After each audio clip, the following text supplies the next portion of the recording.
I'm Peggy Kownack, AKA the Dart Lady, and I'm here today to take aim at some issues that I've seen all my life. I grew up in North Central on Dow Street, graduating from School 1 in 1975. I've witnessed prejudice.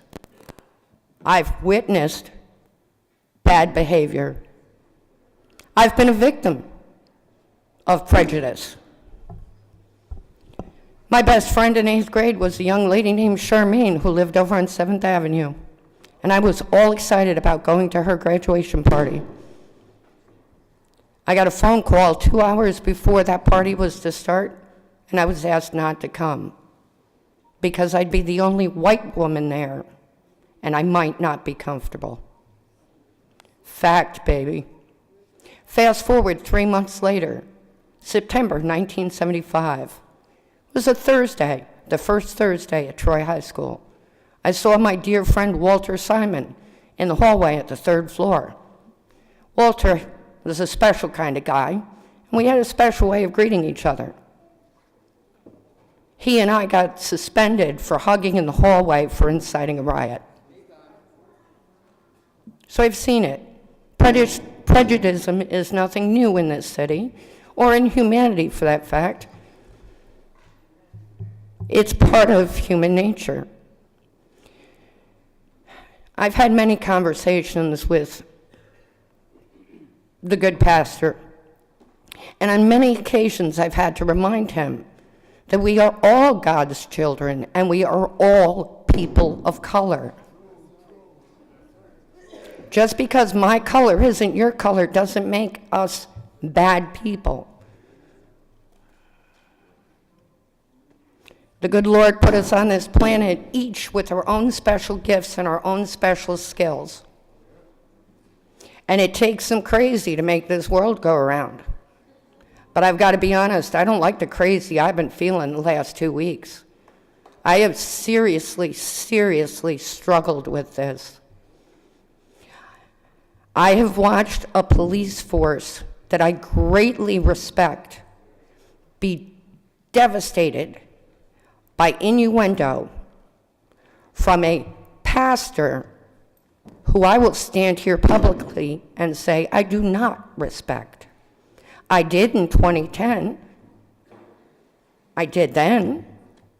I've learned more about him.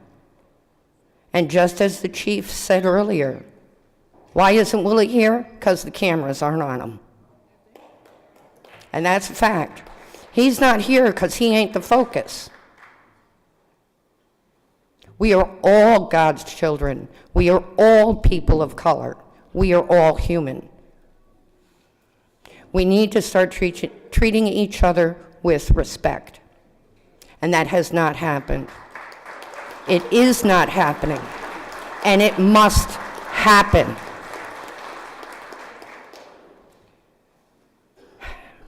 For a little more background, I graduated high school in 1979 and I enlisted in the United States Army. I spent 3 years serving my country, and when I returned to my hometown, Troy, I took the civil service exam to be a Troy police officer because of 3 years of my law enforcement explorer and 3 years in the military. After 6 years, that's how I wanted to spend my life. Protect and serve. I took the exam. I was offered a position with the police force. After some serious, deep thought, I declined. And I declined because I was a single mother. And I didn't want to take on the mantle of responsibility of either having to kill someone in the line of duty or be killed in the line of duty. And I respect every single man and woman who wears that badge because they accepted that responsibility. That's a heavy mantle to carry. Never mind cockroaches and fleas. You got bottles, you've got guys in hallways grabbing on you and punching you. This is not an easy job, folks, and they deserve respect.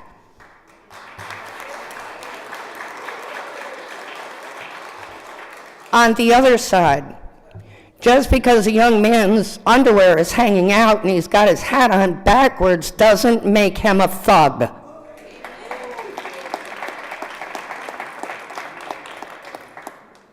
As many of you know, I served for 2 years as president at Troy Central Little League, along with my brother, Mac Henderson, who I've known since I was probably 10, 11 years old. The two of us, me lily white and him as dark as you get, got that Little League going again because those kids needed something up in that neighborhood and we couldn't let it stop. Well, at one point, last fall, as I was driving up River Street, past Dow, I saw one of the young men who served as a coach at my Little League spread eagle on a cop car with 4 officers surrounding him. It was everything I could do not to pull over out of fear for my own protection, because I could have been arrested for obstructing governmental whatever. Thank you. Governmental administration. It shouldn't be that way. It shouldn't be that way.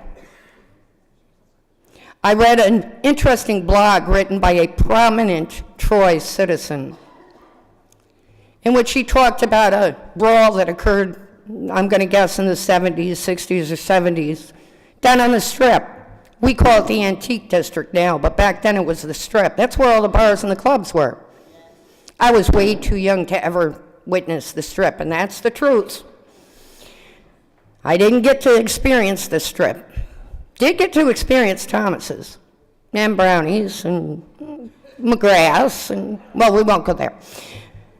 The point is that at that time there were 2 officers that broke that brawl up, 2. Because when Charlie King hollered and said, "Get in or go home," they dispersed. Now, I didn't know Charlie King.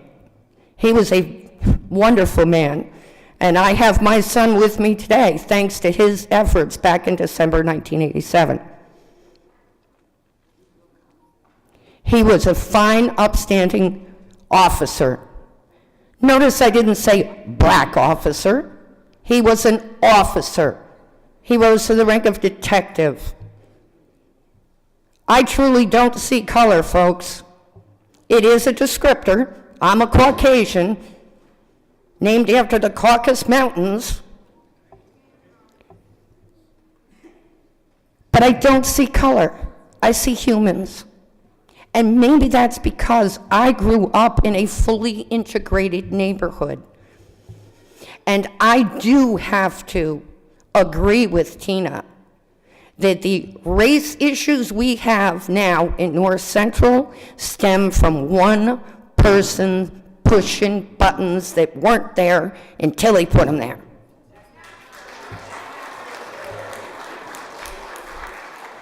Just because you call yourself a pastor, Mr. Baycoat, doesn't make you one.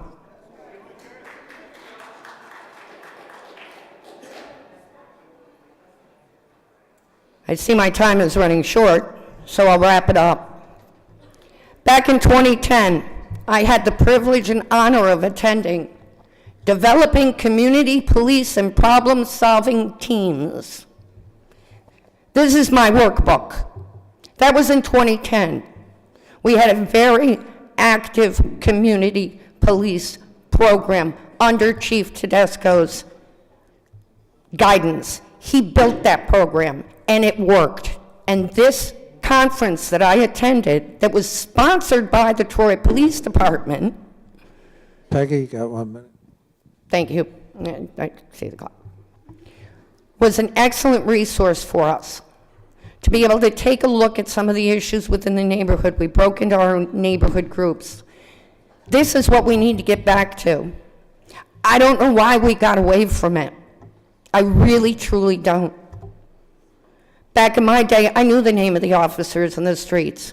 2 years ago, 3 years ago, when I started working towards reopening Troy Central. I knew who the community police officer was. I don't anymore, and I should. The final note, I'd like to say thank you to the fine officers like Mark Malloy, like Aaron Collington, like Don Millington. These are the officers. Ricky Rivet, Laura Paul, retired officers like Gary Gordon. This is what this is supposed to be. We need to respect the badge, whether we like it or not. And we need the badge to respect the